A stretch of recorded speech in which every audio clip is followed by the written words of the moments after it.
if a demolition team set off when you see the old demolitions of these old buildings. It looks like one of those scenes of an old building being purposely dynamited and blown up. Anybody who's ever watched a building being demolished on purpose knows that if you're going to do this, you have to get at the under-infrastructure of a building and bring it down. The way the structure is collapsing, this was the result of something that was planned. It's not accidental that the first tower just happened to collapse and then the second tower just happened to collapse in exactly the same way. How they accomplished this, we don't know. The building collapsed to dust. You don't find a desk. You don't find a chair. You don't find a telephone, a computer. The biggest piece of a telephone I found was half of the keypad, and it was about this big. What happened to the concrete? The concrete was pulverized from river to river. There was dust powder 2-3 inches thick. The concrete was just pulverized. In addition to those pictures we've all seen too much on television before, when a building was deliberately destroyed by well-placed dynamite to knock it down. If they had detonated, they were planned to take down a building. I heard a second explosion. There was a heavy-duty explosion. Then there was those secondary explosions and then the subsequent collapses. An explosion blew and it knocked everybody over. To me, it sounded like an explosion. It sounded like gunfire.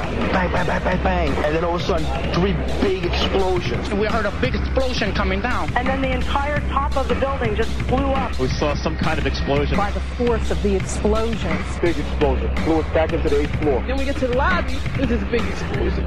The lobby looked as though a bomb had exploded there. A huge explosion now raining debris. It's been a huge explosion. Huge explosion that we all heard and felt. We just witnessed some kind of follow-up explosion. We heard a very loud explosion. A secondary explosion at Tower 1 camp. That is another bomb going off. He thinks that there were actually devices that were planted in the building.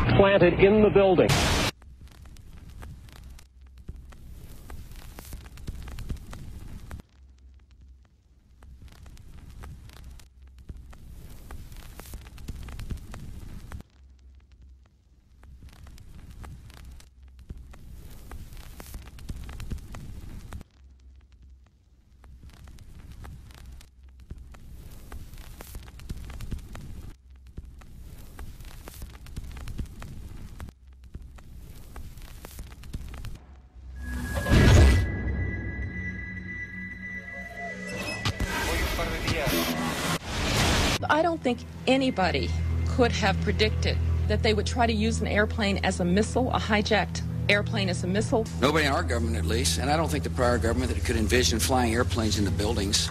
No specific threat involving really a domestic operation or involving what happened, obviously, the city's airliner and so forth. There were no warning signs that I'm aware of. USA Today reports that in the 2 years before the attacks on September the 11th, NORAD conducted exercises using hijacked airliners as weapons.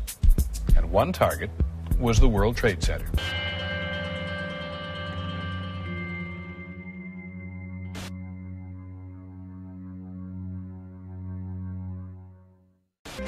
In confidential documents from the Philippines obtained by CNN, the plan was clear. He will board any American commercial aircraft, control its cockpit, and dive it at the CIA headquarters. Other buildings targeted the Pentagon and the World Trade Center.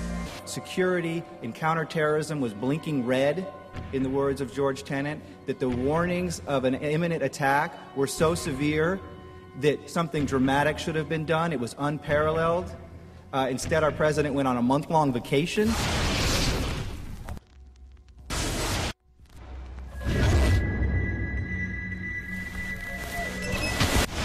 The head of Pakistani intelligence at the ISI, Mahmoud Ahmed, requested Omar Sheikh to wire $100,000 to Mohammed Atta, who was the lead hijacker. Hijacker Mohammed Atta received wire transfers via Pakistan. The man sending the money to Atta is believed to be Ahmed Umar Saeed Sheikh. Omar Sheikh admitted he was supported by the Pakistan government's intelligence service, the ISI.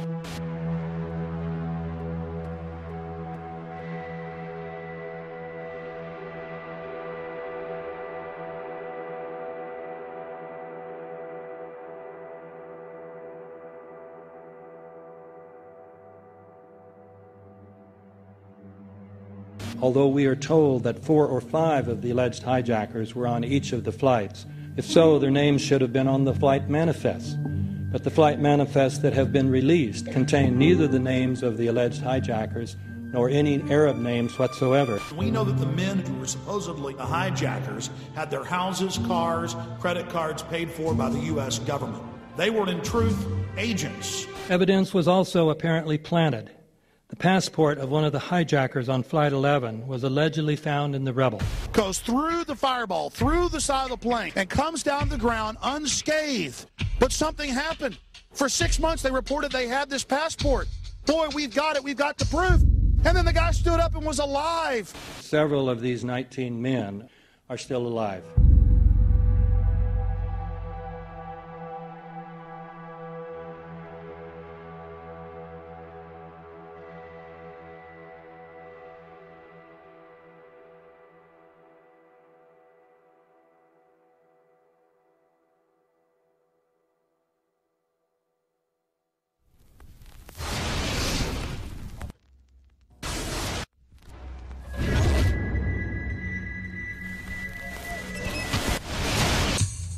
Of course we're after Saddam Hussein, bin Laden. He's January 2001, the Bush administration orders the FBI and intelligence agencies to back off investigations involving the bin Laden family, including 2 of Osama bin Laden's relatives, who were living, guess where, in Falls Church, Virginia, right next to CIA headquarters. When he was already America's most wanted criminal, he reportedly spent 2 weeks in the American hospital in Dubai, was treated by an American doctor, and visited by the local CIA agent.